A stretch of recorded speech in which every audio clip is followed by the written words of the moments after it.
नमस्कार, welcome to career 247। मैं हूं प्रशांत धवन। नाउ कल रात को वो हुआ जो किसी ने एक्सपेक्ट किया नहीं था। अचानक से ईरान ने मिसाइल दागने स्टार्ट कर दिए थे यूएस के मिलिट्री बेसिस पर। 12 मिसाइल दागे। नाउ यूएस ने क्लेम किया है कि इन्होंने ज्यादातर जो मिसाइल है, ऑलमोस्ट सारे ही मिसाइल ये इंटरसेप्ट कर दिए थे। एक मिसाइल खाली जगह पे जाकर गिर गया, कोई यूएसए का नुकसान नहीं हुआ, कोई यहां पर सोल्जर इंजर नहीं हुआ। बट कितनी एक अजीब बात है कि अमेरिकन मिलिट्री बेसिस पर मिसाइल दागे गए और उसके तुरंत बाद डोनाल्ड ट्रंप सोशल मीडिया पर जाकर अनाउंस करते हैं, बधाई हो, सबको बधाई हो, सीज फायर कर दिया है। ईरान और इजराइल के बीच में अब एक complete and total cease fire हो जाएगा 6 घंटे के अंदर अंदर। नाउ ट्रंप ने जो ये बात बोली थी ना, 6 घंटे के अंदर अंदर, लगता नहीं है कि ईरान इसको मान रहा है। ईरान ने ऑलरेडी, वैसे मैं आपको बता दूं, ट्रंप के सीज फायर वाली कॉल को रिजेक्ट कर दिया है। और अभी भी आप अगर इजरायली डिफेंस फोर्स के ट्विटर पेज पर जाकर देखोगे तो ये लोग लगातार अपडेट कर रहे हैं कि चौथी बार पिछले 1 घंटे में ईरान के मिसाइल्स गिरे हैं इजराइल पर। ये जरा आप देख पाओगे, ये कुछ ही घंटे पहले के दृश्य हैं इजराइल के। ईरान अभी भी यहां पर मिसाइल बरसा रहा है। काफी नुकसान किया है इजराइल के कई रिहायशी इलाकों का। ये जो वीडियो है ये आप देख सकते हैं। ये सब विजुअल्स तो आ रहे हैं इजराइल से, मगर ट्रंप फिर भी कह रहे हैं कि इजराइल और ईरान दोनों ने कंप्लीट सीज फायर के लिए एग्री कर लिया है। साफ साफ लग रहा है इजराइल के लॉन्ग टर्म इंटरेस्ट पर बड़ा कॉम्प्रोमाइज करके ट्रंप जबरदस्ती सीज फायर यहां पे करवाने की कोशिश कर रहे हैं। आप देखोगे बेंजामिन नेतन्याहू बिल्कुल चुप है। ट्रंप लगातार एक के बाद एक, मैंने सीज फायर करवा दिया, शांति करवा दी, ये सब ट्वीट कर रहे हैं। नेतन्याहू की एक भी ट्वीट नहीं आई है सीज फायर के रिगार्डिंग। और ईरान तो ओपनली कह रहा है नो एग्रीमेंट, कोई अभी तक यहाँ पे फासला यहाँ पे हुआ नहीं है। एट मैक्स ये हो सकता है कि अभी के लिए हम अटैक थोड़ा बहुत कम कर देंगे अपना, और यही हो सकता है। बट सीज फायर को लेकर कमाल की बात है, ईरान सारे क्लेम्स रिजेक्ट कर रहा है डोनाल्ड ट्रंप के। जो ईरान की फास्ट न्यूज एजेंसी है वहां पर भी आप देखोगे तो उन लोगों ने कह दिया है कि जो सीज फायर प्रपोजल ट्रंप कह रहे हैं ये कंप्लीटली फॉल्स है और इससे पब्लिक का ध्यान भटकाने की कोशिश की जा रही है। क्यों? यहां तक ईरान ये कह रहा है कि यूएसए को ह्यूमिलिएशन फेस करनी पड़ रही है।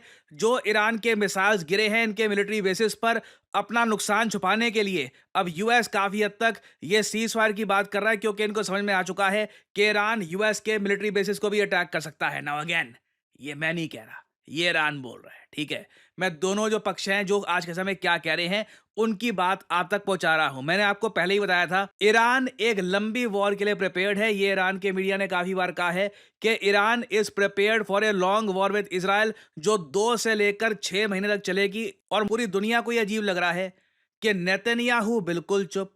क्योंकि आप इंडिया पाकिस्तान का केस देखो ना, ट्रंप की स्टेटमेंट आई, उसके बाद जयशंकर साहब, पीएम मोदी और पाकिस्तान की तरफ से शहबाज शरीफ सब कुछ ना कुछ बोल रहे थे और लग रहा था कि अभी के लिए हॉस्टिलिटीज खत्म हो जाएगी। मगर इजराइल ईरान के केस में ऐसा कुछ भी नहीं है। साफ लग रहा है ट्रंप फोर्स कर रहे हैं कि सीज फायर यहां पे हो जाए और कुछ भी अनाप शनाप बातें यहां पर पब्लिश कर रहे हैं। ये कह रहे हैं कि इतिहास याद रखेगा इस जंग को एज द 12 डे वॉर। और ये कह रहे हैं कि मैं कांग्रेचुलेट करना चाहूंगा दोनों कंट्रीज को। और ऐसी ऐसी बातें इन्होंने बोली है अपनी ट्वीट्स में जो इजराइल कभी भी बर्दाश्त नहीं करेगा। ये जरा आप लोग देख पाओगे, मतलब जो ट्वीट्स ये करते हैं ना, पता नहीं ये खुद तो करते नहीं होंगे, कोई करता ही होगा इनके बिहाफ पर क्या लैंग्वेज यूज करते हैं जरा देखो। यहां पे डोनाल्ड ट्रंप कहते हैं इजराइल ईरान दोनों मेरे पास आए, ऑलमोस्ट साइमल्टेनियसली इकट्ठा ही आ गए, दोनों ने एक टाइम पर बोला पीस। और उसी वक्त मुझे समझ में आ गया कि अब समय आ चुका है, दुनिया, मिडिल ईस्ट, ये सब लोग रियल विनर्स हैं। ये दोनों देश ईरान और इजराइल अब ये बहुत सारा लव, पीस और प्रॉस्पेरिटी देखेंगे in the future. They have so much to gain. ये कंट्रीज इतना कुछ गेन करेंगे और बस सब कुछ बढ़िया है, you know, the future of Iran is ultimate वगैरह। यही आदमी था, आप सबको याद होगा, जो खुलकर ट्वीट कर रहा था कि मैं रिजीम चेंज करवाऊंगा ईरान में। मतलब आप एक बार सोचकर देखो ना, ये पूरा जो ऑपरेशन था राइजिंग लायन, इसका पॉइंट क्या था? क्योंकि ये बात तो नेतन्याहू ने खुद कंफर्म कर दी कि जो न्यूक्लियर प्रोग्राम है ईरान का ये डिस्ट्रॉय नहीं हुआ, ठीक है। फिर राइजिंग लायन जो नाम रखा गया था, इसमें ही पता लग रहा है कि तख्ता पलट की बात की जा रही थी। ट्रंप ने खुद इस पर ट्वीट करी थी कुछ दिन पहले। और अब मैं आपको अमेरिकन मीडिया के सोर्सेज ही यहां पर दिखा रहा हूं, इधर आप देख पाओगे, सीएनएन का आर्टिकल है आपके सामने। Trump floats Iran regime change even as true impact of US strikes is far from clear. New York times ने इस पर एक डिटेल रिपोर्ट पब्लिश करी है कि सैटेलाइट इमेजेस आप अगर देखो तो लगता नहीं है कि फोर्डो पे कंप्लीट डिस्ट्रक्शन हुई है। लग रहा है कि ईरान का जो न्यूक्लियर प्रोग्राम है सरवाइव कर जाएगा। और अभी तो बहुत सारा बताते हैं कि एनरिच्ड यूरेनियम ये ईरान ने पहले ही कहीं पर छुपा दिया था, वो कब मिलेगा। और जैसे मैंने आपको बताया था, रशिया ने भी एक बात बोली है कि हो सकता है कि कोई और देश अपने न्यूक्लियर वॉरहेड ये दे दे ईरान पर। इस पर मैं एक और वीडियो लेके आ रहा हूं। ट्रंप इस इशू पर भी रशिया पे काफी भड़क गए, न्यूक्लियर सबमरीन्स की धमकी दे दी। बट आप सब लोग यहाँ पे यही देखोगे कि अगर ईरान का न्यूक्लियर प्रोग्राम सरवाइव कर गया, ठीक है, ना ईरान में रिजीम चेंज हुआ, कोई शाह ऑफ ईरान वापस नहीं आया, जो ईरान की सरकार थी वही वहां पर बनी रही, तो अचानक से ट्रंप को क्या हो गया? रात को ईरान के मिसाइल्स देखिए अपने मिलिट्री बेसिस पे आते हुए, बस कुछ ही घंटों में बोल दिया सीज फायर, जबकि ईरान खुद बोल रहा है ये झूठ बोल रहे हैं। I mean what even is this? और ट्रंप का सोशल मीडिया आप अगर देखोगे, खुद की इमेज से प्यार इतना करते हैं, लगातार ऐसी इमेजेस पोस्ट कर रहे हैं, खुद की पेंटिंग, ये इस टाइप के पोस्टर पोस्ट कर रहे हैं कि Trump was right about everything. भाई आप खुद ही ट्रंप हो। और ट्रंप तो देखिए आराम से व्हाइट हाउस में सो जाएंगे अब सीज फायर की ट्वीट करके। इजराइल पर अभी भी मिसाइल बरस रहे हैं। आप देखोगे, मैंने अभी आपको जो ट्वीट दिखाई थी 12 मिनट पहले फिर से एक अपडेट आई है इजराइल से कि sirens sounding in Israel due to missile launch from Iran. Iran constantly Israel पर मिसाइल बरसा रहा है। और मैं इमेजिन कर सकता हूं कि सडनली इजराइल की डिफेंस फोर्सेस कितना डीमोटिवेटेड फील कर रही होंगी, क्योंकि एक ऐसे टाइम में जब इजराइल और यूएस एक बड़ा नुकसान पहुंचा सकते थे ईरान पर, सडनली टाको यहां पे हो गया। Trump chicken out. और अगर यहाँ पे आप मुझसे ये पूछ रहे हैं कि इस बार टाको क्यों हुआ है, why Trump always chicken out, और इस बार क्यों चिकन आउट कर दिया?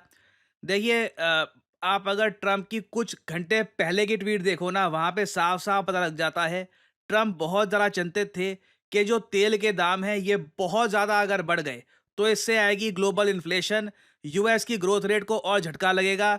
यूएस की इकोनॉमी को जिस दिशा में ट्रंप ले जाना चाहते हैं वहां पर नहीं ले जा पाएंगे। आई थिंक कहीं ना कहीं इंडिया, चाइना समेत कई बड़े देशों ने ट्रंप को बोल दिया होगा कि हम नहीं चाहते ये कॉन्फ्लिक्ट लंबी चले, हम नहीं चाहते कि स्ट्रेट ऑफ हॉर्मुज ईरान बंद कर दे, तो जल्दी से इसको निपटाइए। और इसलिए आपने देखा कि ट्रंप ने 15 घंटे पहले ये ट्वीट करी थी, सीज फायर से पहले की ट्वीट है।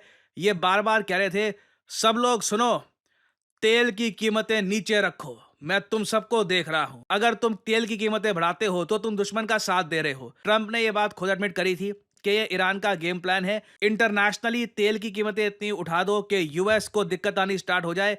और एक यहाँ पे ट्रंप ने यह भी ट्वीट करी, drill baby drill, I mean now, अपने एनर्जी डिपार्टमेंट को कि और तेल निकालो और तेल निकालो। और उसके बाद ट्रंप ने क्लियरली मैथमेटिक्स देखा होगा, इन्फ्लेशन का, इनको कुछ चीजें सही नहीं लगी होगी और इमीडिएटली बिना नेतन्याहू से कंसल्ट किए, साफ लग रहा है क्योंकि Israel is just silent, Netanyahu लग रहा है कि he is just shell shocked कि ये हो क्या गया है।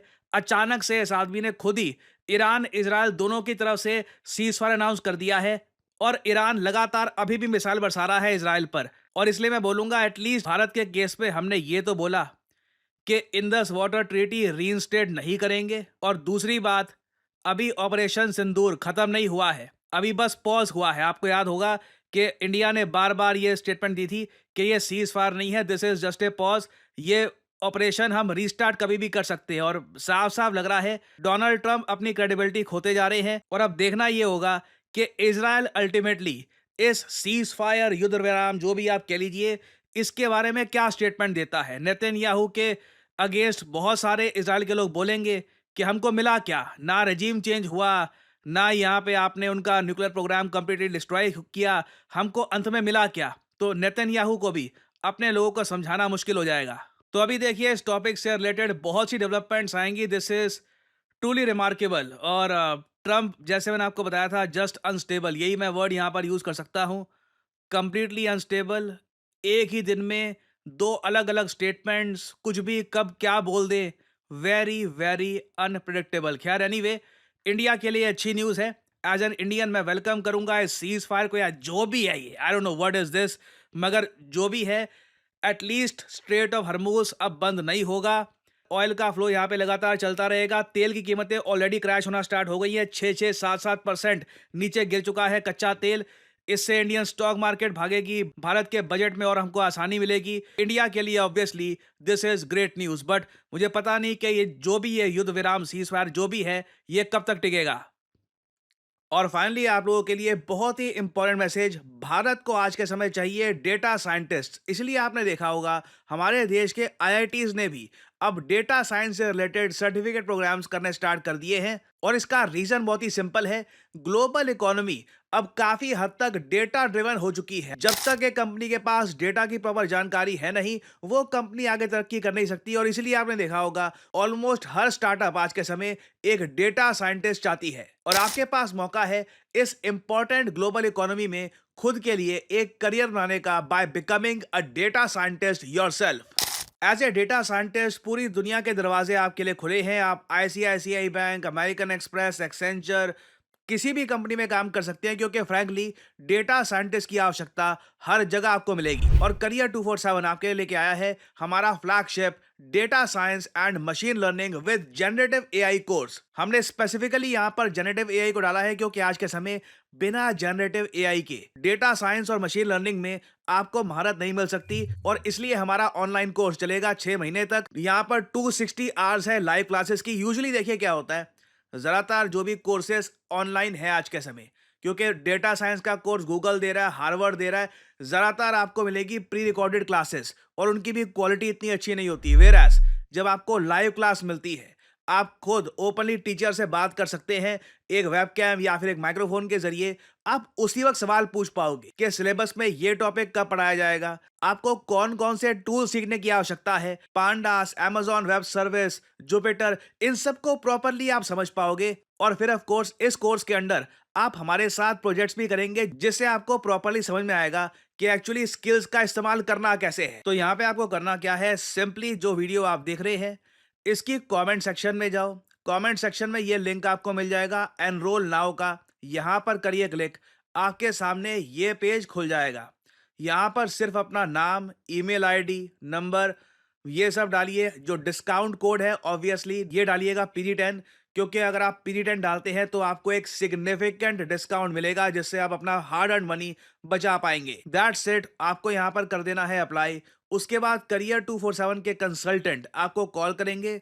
आप इनसे बातचीत कर सकते हैं कि इस कोर्स की एलिजिबिलिटी क्या है, क्या ये कोर्स आपके लिए है। और वैसे मैं आपको बता दूं, आप अगर एक वर्किंग प्रोफेशनल है, अभी आप ऑलरेडी कहीं पर काम कर रहे हैं, आपको बेहतर जॉब चाहिए, बेटर पेइंग जॉब चाहिए, तब तो definitely you should do data science and machine learning course. It will really boost your career. और मैं आपको बता दूं, हमारे पास ज्यादातर वर्किंग प्रोफेशनल्स ही आते हैं, क्योंकि जिसकी अभी तक नौकरी लगी नहीं है वो समझ नहीं पाता कि स्किलिंग से इम्पैक्ट क्या आता है। जो एक बार को कहीं पे जॉब कर चुका होता है, ओनली दैट पर्सन नोज कि the more skilled you are the better you will be paid. So हमारा data science and machine learning with gen AI का कोर्स बहुत ही जल्द स्टार्ट हो रहा है। पहली क्लास कुछ ही दिनों में स्टार्ट हो जाएगी। अगर आप डेटा साइंस में अपना करियर स्टार्ट करना चाहते हैं देन ज्वाइन दिस कोर्स। और इसी नोट के साथ ये है वीडियो का अंत। Thank you for listening and as I always say, may the gods watch over you.